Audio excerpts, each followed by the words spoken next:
एक दफा का जिक्र है कि किसी मुल्क में एक छोटी सी लड़की रहती थी। लड़की बहुत खूबसूरत थी, लेकिन उसकी बदकिस्मती ये थी कि उसकी वालिदा फौत हो गई थी और उसके वालिद ने दूसरी शादी कर ली थी। लड़की की सौतेली माँ बहुत जालिम थी। उसकी 2 बेटियां थी। ये तीनों बेचारी लड़की पर बहुत जुल्म करती थी और उसकी तहकीर का मौका हाथ से जाने ना देती। तीनों उसे सिंड्रेला के नाम से पुकारती थी। कुछ ही दिन के बाद सब उसको सिंड्रेला के नाम से बुलाने लगी, यहाँ तक कि उसके वालिद को भी उसका असल नाम याद ना रहा और वो भी सिंड्रेला ही कहकर बुलाने लगा। एक रोज उनके घर शाही महल से दावतनामा आया। दरअसल बादशाह और मलका को रहजादे के लिए खूबसूरत लड़की की तलाश थी। उन्होंने एक बहुत बड़ी दावत का एहतमाम किया और मुल्क की तमाम लड़कियों को इसमें मदऊ किया ताकि शहजादा लड़कियों को देखकर अपनी पसंद बता सके। दावतनामा देखकर सिंड्रेला की दोनों सौतेली बहनों ने इस पर खूब तंज किया और कहने लगी, तुम तो इस दावत में नहीं जा सकोगी क्योंकि ना तुम्हारे पास अच्छे कपड़े हैं और ना ही तुम इतनी खूबसूरत हो कि इस शानदार तकरीब में जा सको। ये बातें सुनकर सिंड्रेला को बहुत दुख हुआ, लेकिन वो खामोशी से सब कुछ सुनती रही।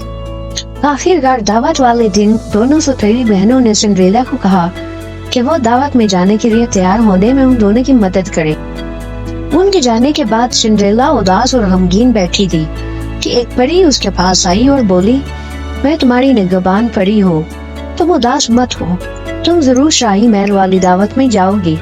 सिंड्रेला ने कहा कि ये कैसे हो सकता है, मेरे पास ना तो अच्छे कपड़े हैं और ना ही कोई सवारी। परी ने कहा, तुम जल्दी से अपने घर के बागीचे में जाओ और एक बड़ा सा कद्दू तोड़ कर लाओ। सिंड्रेला परी के कहने पर अपने बागीचे से सबसे बड़ा कद्दू तोड़ कर ले आई। परी ने कद्दू ले जाकर जादू की छड़ी लहराई तो वो एक खूबसूरत बग्घी में तब्दील हो गया। अब परी ने किचन से 2 चूहे पकड़े और उनको छड़ी लहरा कर घोड़ों में तब्दील कर दिया। घोड़ों को बग्घी में जोत कर परी ने इनको एक मोटा सा चूहा पकड़ा और जादू के जोर से उसको बग्घी का खोजवान बना दिया।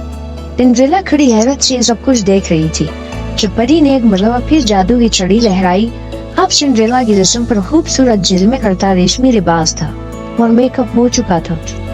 परी ने कहा, प्यारी सिंड्रेला, अब तुम फौरन दावत में पहुंच जाओ और हाँ देखो, रात 12 बजे से पहले तुम वापस आ जाना क्योंकि उस वक्त मेरा जादू खत्म हो जाएगा। सिंड्रेला ने परी से वादा किया और वो शाही महल की तरफ चल दी। महल में सिंड्रेला की खूब पजीराई हुई। लोगों ने दिल खोलकर उसके हुस्न की तारीफ की, यहाँ तक कि सिंड्रेला की दोनों सौतेली बहनों ने भी उसे ना पहचाना। कुछ देर बाद शहजादा सिंड्रेला के पास आया और उससे पूछा, क्या तुम मेरे साथ डांस करोगी? सिंड्रेला उठकर शहजादे के साथ चली गई और आधी रात तक दोनों डांस करते रहे। अचानक सिंड्रेला को याद आया कि 12 बजने वाले हैं और उस वक्त परी का जादू खत्म हो जाएगा। ये याद आते ही सिंड्रेला ने शहजादे से हाथ छुड़ाया और बाहर की तरफ भागी। शहजादे ने सिंड्रेला को रोकने की बहुत कोशिश की, लेकिन सिंड्रेला ने उसकी एक ना सुनी। ये देखकर शहजादा भी बाहर की तरफ दौड़ा। महल की सीढ़ियों पर आकर शहजादा बहुत मायूस हुआ क्योंकि उसके ख्वाबों की रानी वहां से जा चुकी थी। शहजादा मायूसी के आलम में महल के अंदर वापस जाने लगा तो उसे सीढ़ियों पर एक शीशे की तरह शफाफ चमकदार खूबसूरत नर्म और नाजुक जूता नजर आया। उसने जूता उठा लिया।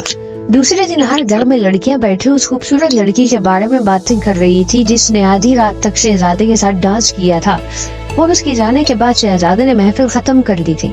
सिंड्रेला की सौतेली बहनें भी उस लड़की की खुशकिस्मती से मुताल्लिक गुफ्तगू कर रही थी कि दरवाजे पर दस्तक की आवाज सुनाई दी। इनमें से एक ने दरवाजे पर जाकर देखा तो शहजादा बाहर खड़ा और उसके साथ एक मुलाजिम था जिसके हाथ में एक प्लेट पकड़ी हुई थी।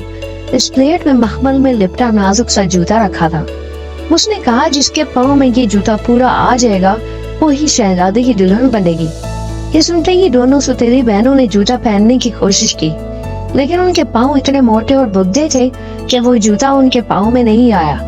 दोनों की नाकाम कोशिश के बाद सिंड्रेला ने आगे बढ़कर शहजादे से पूछा, क्या मैं ये जूता पहन कर देखूं? शहजादे ने मुलाजिम को इशारा किया और उसने जूता सिंड्रेला को दे दिया। सिंड्रेला ने जूता जमीन पर रखकर उसमें पाँव डाला तो बड़े आराम से उसे पहन लिया।